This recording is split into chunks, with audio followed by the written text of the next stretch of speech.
fail at going through different people, and we don't have each and every step of the email. And I was also told that none of the context of the emails were changed, that the context was the same. It was not changed. It's not a public document, it's an email. And the context of the email was never changed or never altered. Are you filibustering this board meeting, Mr.? No, I'm not. You went beyond where we should have been. I want a retention policy that includes Well, accountability. the DAS says 6 months, and I'm sticking to 6 months, but Well, all my email records. You have a motion and a Well second, and May I have one point of clarification on the motion?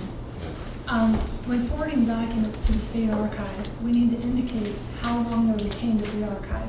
So those are hard documents then printed out and retained in the retention boxes, and at some point they're to be destroyed. We do incur a cost in retaining those documents. So just to clarify the motion, we have that I would retain it for 2 years and then send to state archive, but there's no retention schedule for state archive before they are destroyed.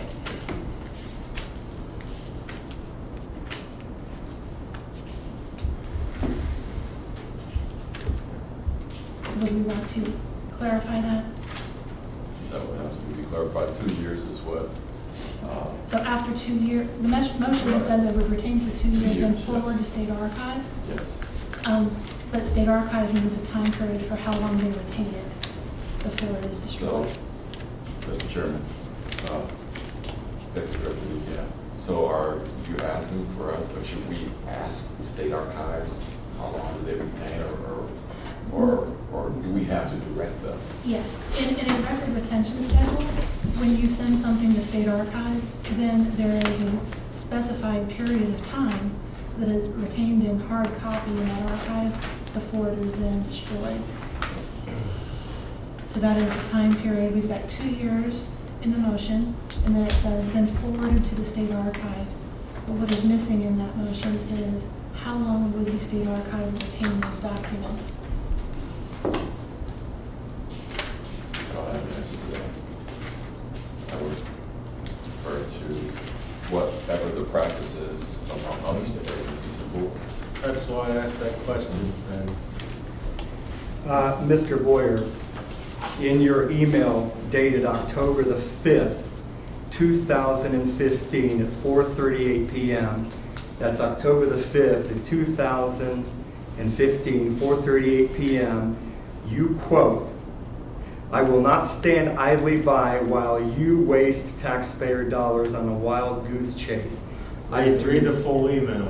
Start from the beginning and read I from did. the beginning. With regards to your question pertaining to our last email correspondence and whether or not said email was authored by myself, I can assure you that I did in fact write that email. He accused me of having other people write my Furthermore, emails. this line of questioning is a waste of the funeral director in Embalmers' time. I don't think it's a waste of time, Mr. Boyer. I was doing an investigation, and your email I was have forwarded to the completely Attorney General's contradicted. office, and then you kept doing I a have continuing completely contradicted what investigation. you've been saying for the half an hour. No, And that's you not never true. said that this was a waste of time, and I've got you on an email right there. We said for multiple people to be investigating. You were on your own personal investigation as an individual of this board, doing investigations, talking with the Attorney General's office, getting correspondence from the Attorney General's office. Nobody else was If you privy want to to any waive of that. the privilege, then waive the privilege and let that memo in about the Well, if we're unauthorized going to waive practice some of privilege, law. we're going to waive a lot of privileged information. Fine. Because a lot of the documents that got waived is Are you were ever going to talking. vote on my motion, Mr. Boyer? Yeah, we can vote on it. You went back to that email and started talking I about it. just wanted to contradict you again. That's not true, because I said there were multiple investigations going on. And there was tax dollars being wasted by multiple investigations. What you're doing is shameful. What I'm doing is What you're shameful. doing is completely out of line. This is Completely not out the of way a line. chairman of a board should conduct business. Are you going to conclude a vote today? Yeah, we're going to conclude a vote. You keep talking. You're the one who got off base, and the camera will show that. Roll call. Mr. Tanev? Yes. Mr. Boyer? No. Mr. Wasco? No. Mr. Marchbanks? Yes. And Mr. Chandler? I'm going to abstain. And the reason being is I want to give the AG opportunity to find out that we can legally do this. I don't want to go about DAS. I'll be happy to bring it back up. I think it should be tabled, give her an opportunity to do what she's being paid to do, bring it back in front of the board, and I'll be happy to vote on it. I have no problem. If we're allowed to do it, I think it's great to have transparency. I'll make a motion to table it for that. The motion already failed. If you wanted to make a second motion to bring it up again and table it, you could do that. That first motion has failed, but then you could do that. Mr. Chairman, I'd like to make a motion to table 7.01, conducting board business, to give the members a chance to look at that and give some thoughts to it and bring it up at next month's meeting.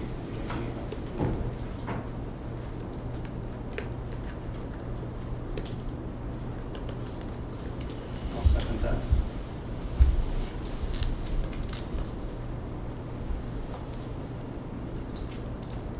Any discussion? Roll call. Mr. Wasco? Yes. Mr. Chandler? Yes. Mr. Marchbanks? Yes. Mr. Tanev? Yes. And Mr. Boyer? Yes. Motion passes. We do agree on some things. 7.02, release attorney-client privilege. Remains remain in the Tate Funeral Service Facility.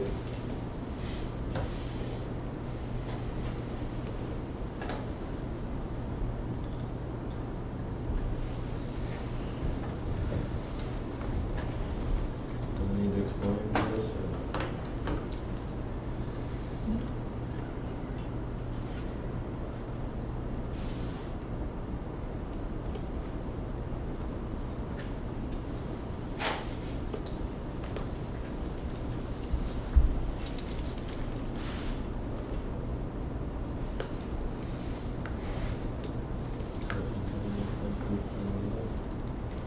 You have a motion? I make a motion. Do we have a second?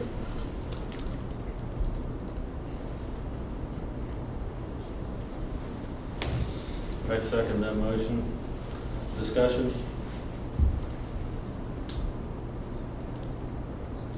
Mr. Chairman, I just want to make sure I'm absolutely cognizant of the material that's being released.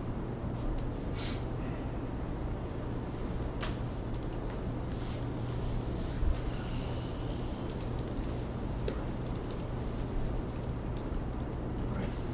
Okay, thanks. Ms. Lindberg, do you have an opinion on whether or not this document should be released? This office has already given an opinion on this. This came from Deputy Chief Counsel John Fulkerson, wrote a letter to the board on, I believe, June 10th, 2015, about this very thing, cautioning the board on releasing privileged materials. I don't have anything further to add from that memo. Thank you.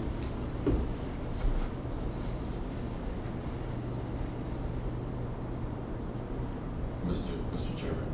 Yes. Question of AG. You said you didn't have anything further to add, so you support the previous AG's recommendation? Correct. I support recommendation of my section chief and deputy chief counsel regarding the waiver of attorney-client Which privilege. was not to waive. That cautioning about the ability to waive and whether it should be waived. Oh, okay. Mr. Chairman, that's the caution we get all the time from the AG's office on all of that. So I know that there have been motions made, and we've had members say yes to releasing, and we had members that said no, and then it's been vice versa. But the advice always from the AG's office is not to do that.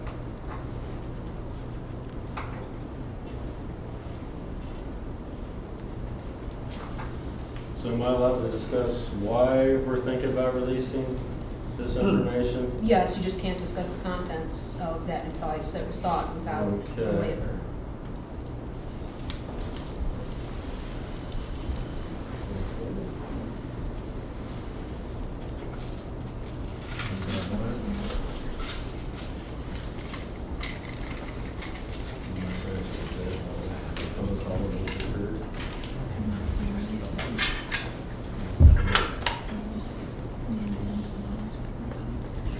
Roll call. Mr. Wasco?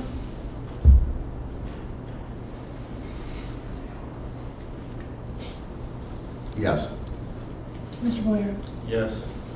Mr. Marchbanks? Abstain. Mr. Chandler? Abstain. And Mr. Tannen? Abstain. The motion fails.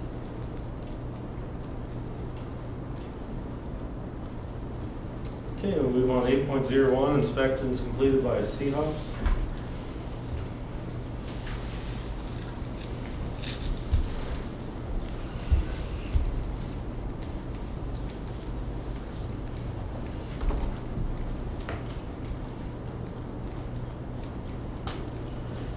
We basically have inspectors who go out and inspect funeral homes and crematory facilities. And they come back to us with their inspections once they're completed, and that one was by Seahawks. 8.02 is an inspection completed by Eric Anderson, and he does the same thing. He goes out and inspects the funeral homes, make sure everything's in order, and bring back reports to us. They can have information about whether an apprentice is being served there at the funeral home, or anything that they may need to do with their preparation room or other facilities. 8.03, Ohio State government sets new records in minority purchasing.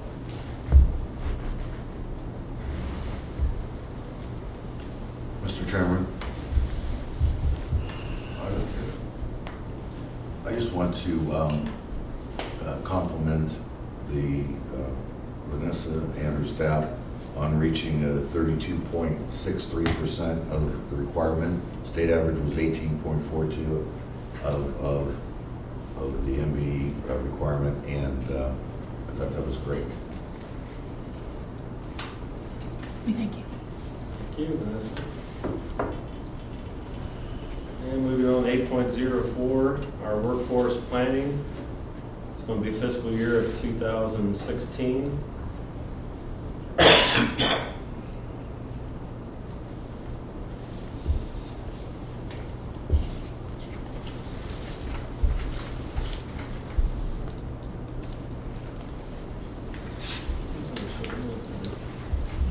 Just to recap, Mr. Chairman, this is done every year, and last year we did the same plan as the same type of plan. I noticed this year it does call for an added inspector to help with the misappropriations of pre-need. But based on Mr. Tanneff's meeting last year with the governor's office, who told him we will not have resources for that, I'm not sure how far that plan will go. But that's still their position up there. So if you hear anything, Mr. Taneff, let us know. Because last time they told us that there would be no resources for an additional inspector that you relate to the board. I don't think that's accurate, but thank you for speaking for me. Well, I'm not speaking for you, but I remember you stating that after your meeting at the governor's office, they said we will not have resources for an additional inspector. When I was So if anything summoned you to do- the governor's office about being appointed to the second board here, I was instructed to do everything within my power to minimize prepaid funeral fraud. I understand. I think we're on the same page. Okay. Any help you can get for us, for additional inspector, would be very important. Okay. Okay? Okay. Thank you. And we have fiscal year 2016 budget review and invoices.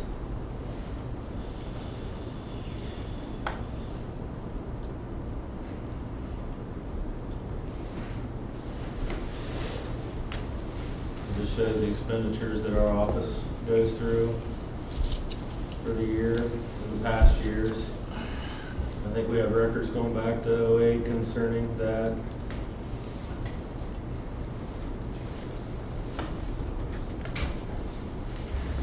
And we also have a thank you from Rich Eve. Vanessa's been going to the Ohio Funeral Directors Association, and during their master training program, the state board speaks 1 hour at the training program. and they were happy to have her come up to the office, and glad that she was there. 8.07, we have a new funeral bill update. This is something we've been working on for quite some time now,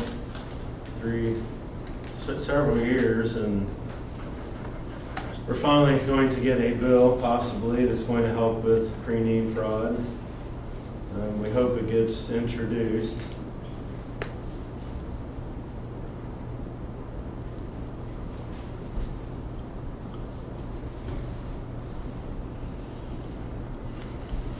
Mr. Chairman? Yes. Just for some of the board members, one of the facets in this bill that I think will help this pre-need misappropriation is presently the funeral industry is allowed to accept pre-need monies and place it into their general account. And within 30 days, then that money has to then go to the underwriter, let's say, or the trust. And this bill is saying that no funds can be, funeral home can receive no funds and place in their general account. All the checks or money orders would have to be payable to the trustee. So that is very important. There's also going to be a victims fund that will be funded by the industry. And that's something since 2006, since I was appointed on the board, that I've been working on and finally seeing it on paper, and excited about that. So just took a lot of time, but there's some real good stuff in here, and I think it's going to help us tremendously.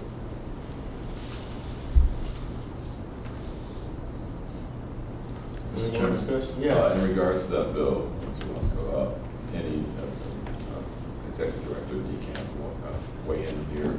Any idea if it's going to be handled in this waning session, or is it something that's going to have to be reintroduced next year? My understanding is it's going to be this year. Maybe this week. Yeah, in my update that's before you, Representative Schaefer's office actually has received the final draft version from Legislative Service Commission that included some final revisions that their office were requesting. They had hoped to review it and have it to us before 1 o'clock so I could share the actual bill in its entirety to you, but they only had received it late last week and aren't done yet. But their intent is to get this introduced just in the next couple of weeks. There's, I believe, 4 more sessions left before the end of the year, and they are ready to go. Thank you.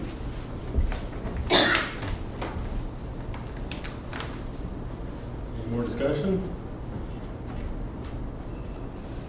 Okay, we're going to agenda item request from Thomas Taniff, 9.01, document Thomas Taniff received from Greg Zamborski, and I think Greg Zamborski is with us today.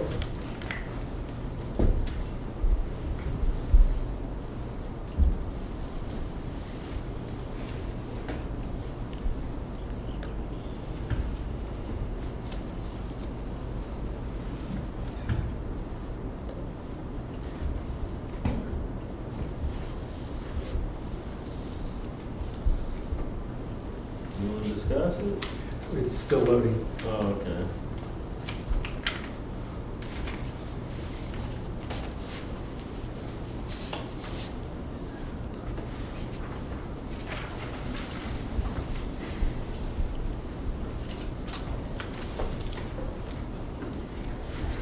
you have a faster computer?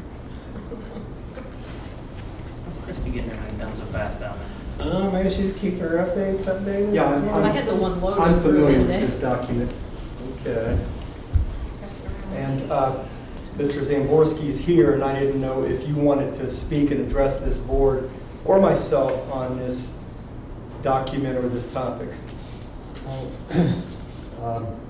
When I appeared at the May board meeting this year and expressed my concerns to Mr. Fleming and Ms. Nykamp about my concerns of the unlicensed practice, I was told, why are you looking at me, by Mr. Fleming, that the law has changed. And when I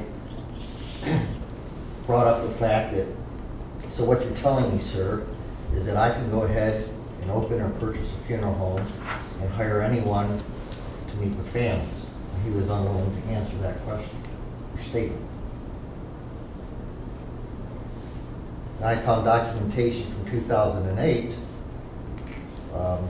from the attorney that provides counsel to the state association that Senate Bill 196 codifies the Attorney General's opinion from 2001. So why was I told that the law has somehow changed? Mr. Zamborski, did you also attempt to gain an audience with you and Ms. Nykamp regarding this issue? Yes, sir. And what was your experience? I was sent an email, what could we accomplish in a 1-hour meeting? So essentially, Ms. Nykamp refused to meet with you regarding this issue? Yes, sir. Has Ms. Nykamp offered to meet with you since? No, sir. How can this board help you and any other interested member in this industry with this issue? I think I can. Based on the analysis of House Bill 196, and I read, it allows insurance agents to sell, solicit, or negotiate the sale of an insurance policy or annuity to be used to fund a pre-need funeral contract, as long as the agent does not offer advice or make recommendation about funeral service, or discuss the advantages or disadvantages of funeral service. This also allows the superintendent of insurance to enforce the pre-need funeral contract law to the extent the law applies to insurance companies and insurance agents. So I think if they do some of the issues they were bringing up, it should probably address it to the superintendent of insurance. And based on this, the Legislative Service Commission analysis of House Bill 196, I think that's the advice I could give them. That's a familiar story. That is a familiar story. It's like the donkey chasing its tail. I just did some research on this, and this is what I came up with. So what you're telling me, Mr. Wasco, is somebody can open up a human disposition facility next to your funeral home, have absolutely no licensing requirements, and go ahead and have unlicensed people meeting with the consumers. That's what you're What telling I'm me. doing is I just read the analysis of House Bill 196. And so I think your complaints on your issues should be addressed to the superintendent of insurance. I think you can go further that way. I'm not sure, anything else would be out of our scope. Delegating the responsibility. No, it would be out of our scope. This would be out of our scope and out of our authorization.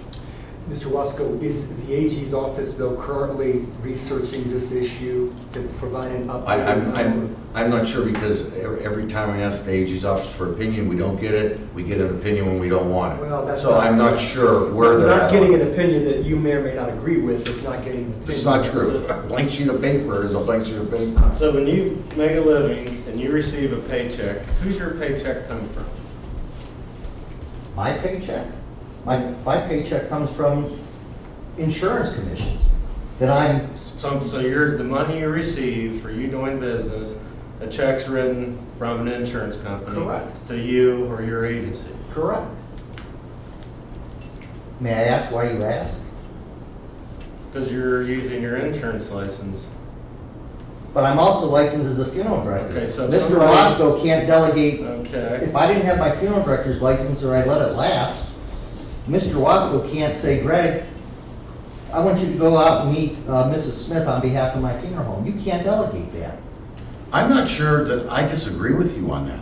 And I'm not sure that I disagree with you that there is a gray line. What I did to help you is I went and got the analysis of this bill that this is what governs us. And you bring up this issue for the last several years, even coming and picketing at my funeral home. I said, well, I want to try to help him. This was my way of helping, because this is in our scope. Yeah. House Bill 196 clearly states this, and I'm suggesting that you see the superintendent of insurance. Then why in 2013, when I came before this board to request a meeting, was I denied? I'm not Are aware you of trying to help me? I'm not aware of that. All I did is I said, I know that you've been coming here, you were asked to put on the agenda. I said, I want to help you. Mr. Tanif asked, is anyone can help him? Can I And this ask is a our- question? Yeah. Why wouldn't you meet with Mr. Zamborski? Because our AAG advised me against it. They advised me that I did not speak on behalf of the board regarding Mr. Zamborski's concerns, and that I should advise Mr. Zamborski of what the law said, and ask him to submit any complaint that he would have regarding these issues in the full complaint process. I did that many a times in response to him, and I followed the advice of the AAG. Anytime that Mr. Zamborski asked to come before the board, I got him scheduled before the board and made all of his information available to the board. However, if there were a complaint that was regarding an insurance agent, we would forward that to the Department of Insurance because, again, it would be outside of our scope.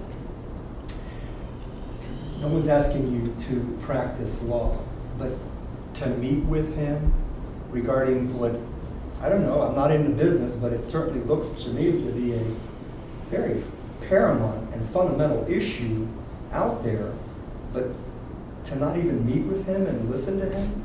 And like I said... And you're telling Mr. us that the AG advised you not to even meet with him?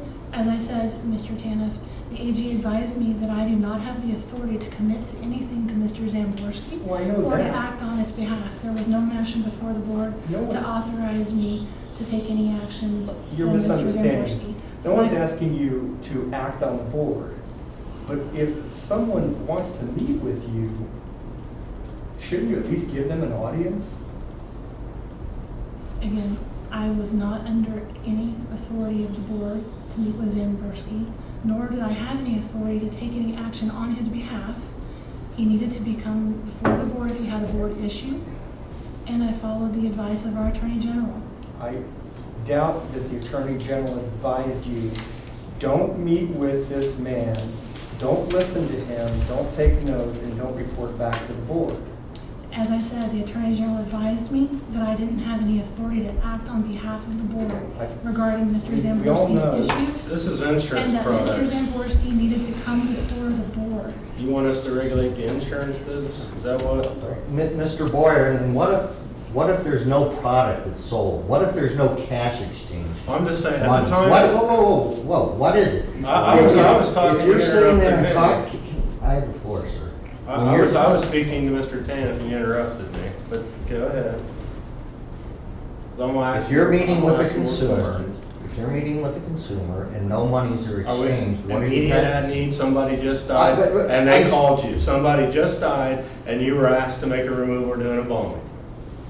You've been asked that. All right. What are you doing?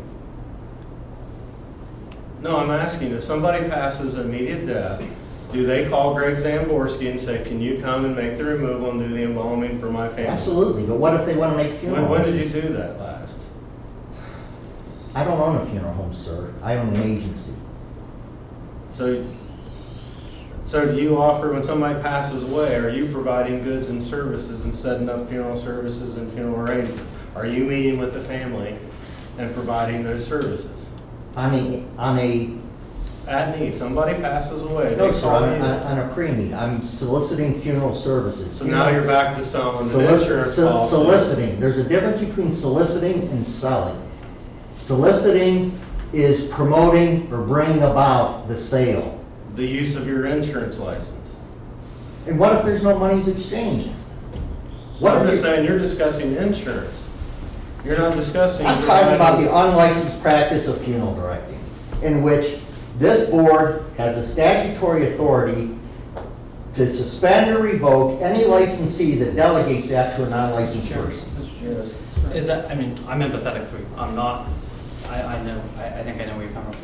Is there, I mean, if there's an instance where you know this happens, if you called the state inspector and said, hey. I We know have brought so-and-so. many instances to Okay, this board. that's all I asked. I wasn't here then, so I was just asking. Specific instances, you could log on the internet and see. Complaints from consumers? You could log on the internet and see pictures of people representing funeral homes. Here's one right here, Nick Ale House. Yeah, Mr. Guy. Who claims that he is so loved because he's not a funeral director. Right. he's And yet this is selling an in-your-face, brought to the board complaint. You did nothing about it. This is part of the problem that Ms. Nykamp has, establishing authority. She thinks she's practicing law. We're asking you to simply eliminate the unlicensed practice of funeral directing across the state of Ohio, but yet this board buries their head in the sand They're not when it's burying on their this head in the issue. sand. You want to toss it back to the Department of Insurance. That doesn't wash, Mr. Boyer. Well, you just stated that you make your living off of the insurance companies and not the practice of funeral. I was affiliated with a funeral home for 25 years, representing them as a pre-need director. I'm also a licensed funeral director. I can find 100 instances right now in the state of Ohio where the person is affiliated with the funeral home, meeting with families, offering funeral service advice, and pretending to be a legitimate person representing that funeral home. They are affiliated with the funeral home. They are not passing out multiple price lists. They are a fraud, and this board is ignoring a fraud. Why? You make your living from insurance, not from funeral directing. I was affiliated and paid by a funeral home here in Columbus. What year? The last 10 years, Mr. Boyer, with Rutherford Funeral Home. And when did you leave there? Or? I was forced out and replaced by an unlicensed person. Mr. Chairman. Unlicensed person took my job, But sir. you're making a living from selling insurance. No, from soliciting and selling funerals. That are Funded by insurance. I'm not selling insurance.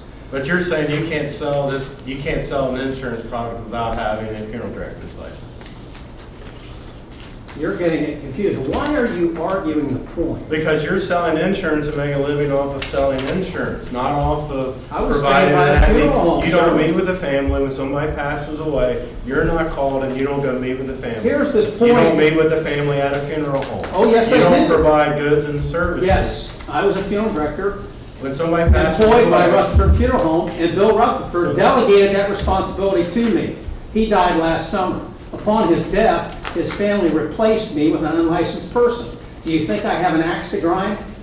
My job was taken by someone ill-suited for the job. They have a high school diploma and an insurance license.